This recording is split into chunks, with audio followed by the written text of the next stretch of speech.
Criticise करेंगी। Sir सपना हो, हकीकत बनाना भी हम जानते हैं। सर सबसे पहले तो वित्त मंत्री ने 7वां अपना कंसेक्यूटिव बजट दिया, तो मैं उनसे कहूंगी, उनको कांग्रेचुलेट करना चाहूंगी। साथ ही साथ उन्होंने एक और इतिहास रचा है।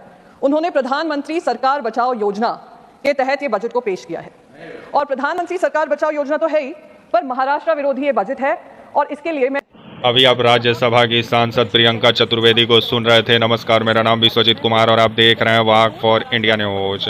महाराष्ट्र मुंबई से राज्यसभा सांसद प्रियंका चतुर्वेदी, जो कि उद्धव ठाकरे की जो शिवसेना है उन्हीं के पार्टी से ये राज्यसभा सांसद हैं। तो वहीं आपका 30 जुलाई बजट सत्र के दौरान निर्मला सीतारमण और मोदी जी पर काफ़ी हमलावर नजर आई आपकी प्रियंका चतुर्वेदी, जो महाराष्ट्र से राज्यसभा सांसद हैं, और उनको जो शिवसेना है आपका उद्धव ठाकरे की पार्टी, उन्हें राज्यसभा भेजने का काम की है।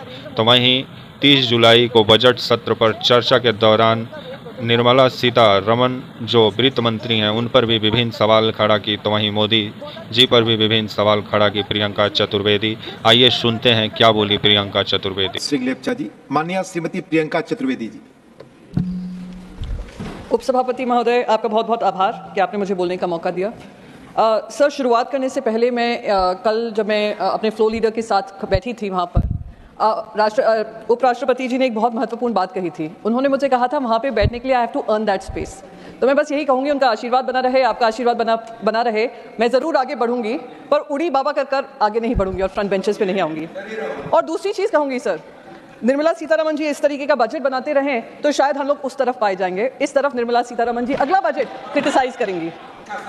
सर सपना हो, हकीकत बनाना भी हम जानते हैं। सर सबसे पहले तो वित्त मंत्री ने 7वां अपना कंसेक्यूटिव बजट दिया, तो मैं उनसे कहूंगी, उनको कांग्रेचुलेट करना चाहूंगी। साथ ही साथ उन्होंने एक और इतिहास रचा है।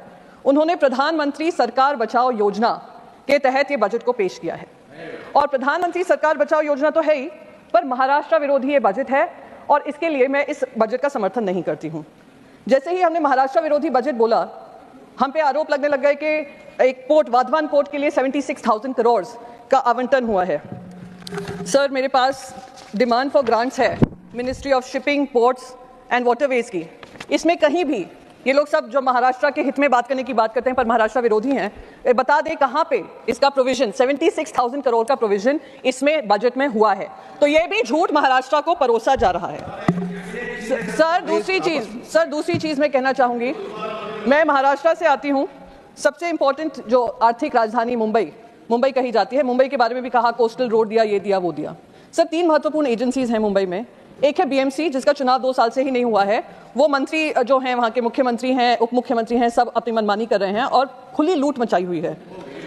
2023 में बीएमसी से शुरुआत करूंगी सर। 2023 में प्रधानमंत्री नरेंद्र मोदी जी 6,080 करोड़ का रोड प्रोजेक्ट आकर उद्घाटन करते हैं। उसमें से एक भी प्रोजेक्ट आज तक कंप्लीट नहीं हुआ है। 2023 की बात कर रही हूं। 2024 में फिर से 6,000 करोड़ का टेंडर आता है, और उन लोगों को दे दिया जाता है, कॉन्ट्रैक्टर्स को दे दिया जाता है जो ब्लैक लिस्टेड हैं। तो आप ये समझिए कि पूरा जो कॉर्पोरेटर और बीएमसी का और ये कॉन्ट्रैक्टर्स का नेक्सस है, वो इनके अंतर्गत फल फूल रहा है।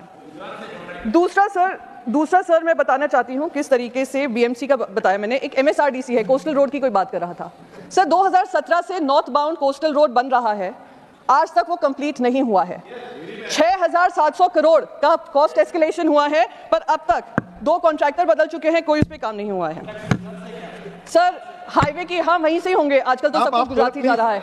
सर एक सेकेंड। तीसरी इंपॉर्टेंट बात कहना चाहूंगी कि यहाँ पे जो फ्रंट बेंचर हमारे बड़े एक्सपीरियंस महाराष्ट्र के एमपी हैं, उन्होंने कहा हाईवेज तो ऐसी बनी है कि हम लोग सर्राटे से चल देते हैं। Sir Mumbai Goa highway national highway है, मुंबई नासिक हाईवे और मुंबई अहमदाबाद हाईवे की पिक्चर मैं आपको दिखा रही हूँ। ये है highways to health. Sir drone camera से पिक्चर ली है। मैं हटा देता हूँ। आपने हटा दिया सर। पर आपको मैं हटा दिया सर। मैग्नीफाइंग ग्लास से आप उसमें हाईवे ढूंढ लीजिए, उसकी मैं खुली चुनौती इनको देती हूँ। तो ये जो करप्शन हो रहा है महाराष्ट्र को लेकर, महाराष्ट्र के हित के खिलाफ, उसको मैं सामने लाना चाहती थी। सर वो धारावी रीडेवलपमेंट प्रोजेक्ट के अंतर्गत वो खुद उद्धव बाला साहब ठाकरे जी, जो पूर्व मुख्यमंत्री रह चुके हैं और हमारे पार्टी पक्ष प्रमुख हैं, उन्होंने उसका उजागर किया है कि कैसे धारावी रीडेवलपमेंट के अंतर्गत भ्रष्टाचार हो रहा है और लैंड जो है, मुंबई की जो लैंड है वो ले ली जा रही है।